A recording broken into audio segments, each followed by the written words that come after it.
I have to say, it's impressive that we're so many weeks into Horimiya, and they've introduced so many different characters with completely unique personalities. And I can honestly say every character in Horimiya is fantastic. No questions asked, which is why after last week and now this week getting a good chunk of the episodes dedicated to sidecasts and their internal thoughts, basically putting them in the main character spotlight. The reason that's not distracting, the reason that's not basically one of those situations where you're like, please just focus back on the main couple who are now currently exploring their kinks and wanting to be dominated or wanting to dominate. No, we're saying characters like Remy deserve the spotlight based on what we're seeing, but I can't deny seeing a character like Hori and a character like Miyamura having to explore the idea of like kink and idea of dominating or being dominated, and the idea that she is so into basically like fear and like, just physical harm, and Miyamura is just so soft and just like doesn't know what to do.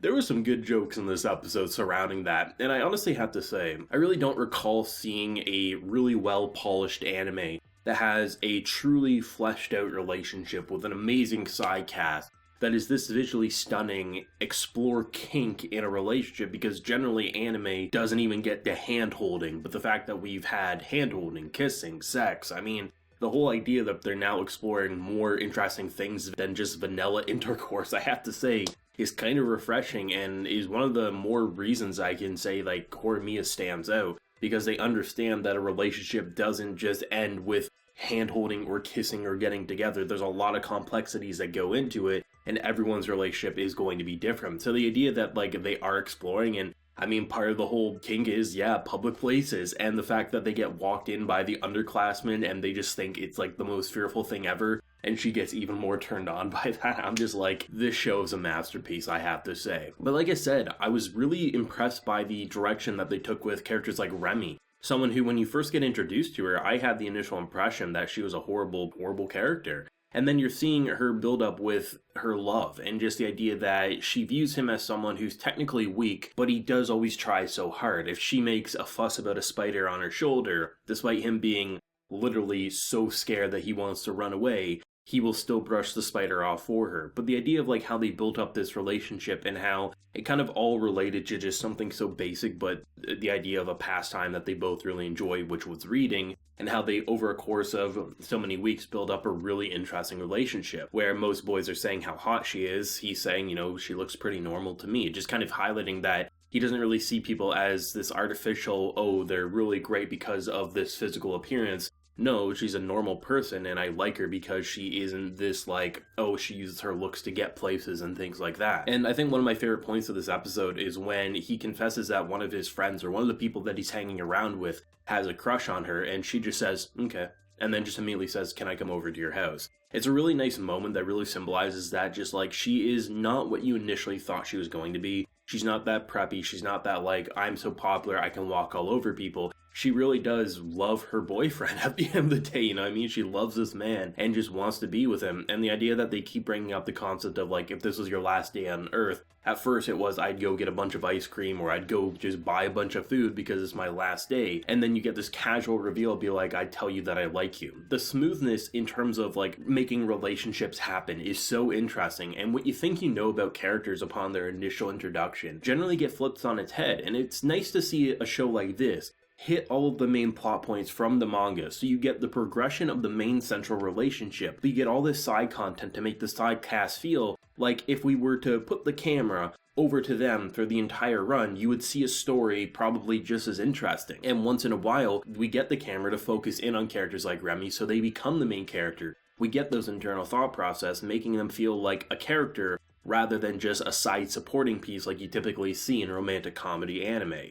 Generally, romantic comedy anime, they have like 4 characters, 2 females, 2 males, and then there's like a love feud, and the one love feud will never happen because they're the side characters. Here, it's just a bunch of characters, and the idea that you have this like new character gets popped up, super hot, super just everyone is agreeing that like, why the hell would you not want to date him, but Obviously, the idea of the heart wants who the heart wants, and the fact that he's like blind as a bat. There's little things that make a character pop out. The fact that he doesn't have his glasses, so he pretty much walks in a wall, or he mistakes people, and you get this comedic relief scene. But the idea that he's not like, oh, you have a boyfriend, I'm much hotter. He's like, oh yeah, the boyfriend's much hotter. Probably going to the fact that he can't see that well, but at the same time, he just doesn't seem like a bad person. He likes who he likes, but if they don't like him back, then, there's nothing that can really be done about it. It's a show that you could argue maybe things happen a little too easy in terms of people not fighting for who they like, but at the same time, based on how they're progressing and kind of like putting the focus on these characters, it's much more interesting to see them just as people rather than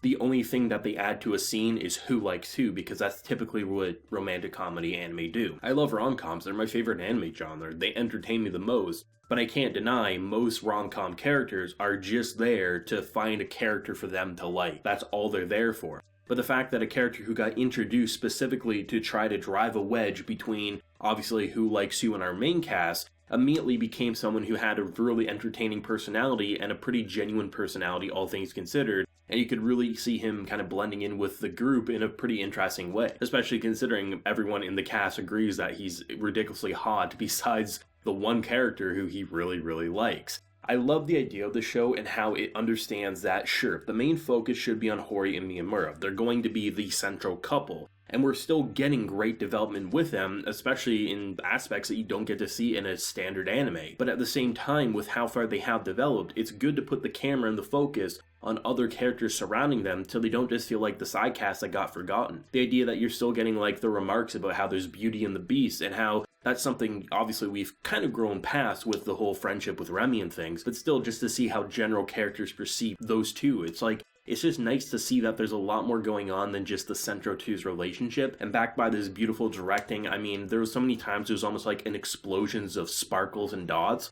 It was really great, and I think one of the highlights of the visual production in Horimiya is its lighting and how it directs scenes. That library scene would have been boring in most anime's hands, but the idea of the sun coming in through that one window is almost like a sunset. It was beautiful. You saw the dust kind of like flickering in the air. It was just a lot of really realistic but romantic details that made that scene pop so well. Horimiya is honestly a masterpiece in the rom-com department. It could literally end right now and I would feel satisfied. It could have like the worst case scenario, the anime gets canceled because they just can't make it anymore for some reason, and it's still more fleshed out and developed than most stories out in the rom-com genre, not even just an anime, and just rom-coms in general. It feels great to see how much we've progressed and to know we still have more episodes to come. You know we're going to hit on all the main plot points we need to as we wrap up this season. It definitely does feel like we've been spoiled with rom-coms over the past few seasons here, and now when we get like a dry season where there is going to be no rom-coms, the next rom-com that pops up that's kind of hyped up, it's really going to have a lot to live up to based on the quality that had popped up from Over the Moon for You to stuff like Horimiya. There's just so many interesting new fresh takes on this genre. And honestly, the bar is ridiculously high right now, but at the very least, if worse comes to worse and all the rom-coms in the upcoming seasons for this year are just kind of ass, we can always fall back to Horimiya and do a great binge on a beautiful directed and engaging cast of characters. Let me know your thoughts and feelings on Horimiya down below. What did you think, and what was your personal favorite moment? If you enjoyed the video, leave a like, share your support, and hit that subscribe button if you happen to be new around here. So until next time, everyone, please take care and have a good one.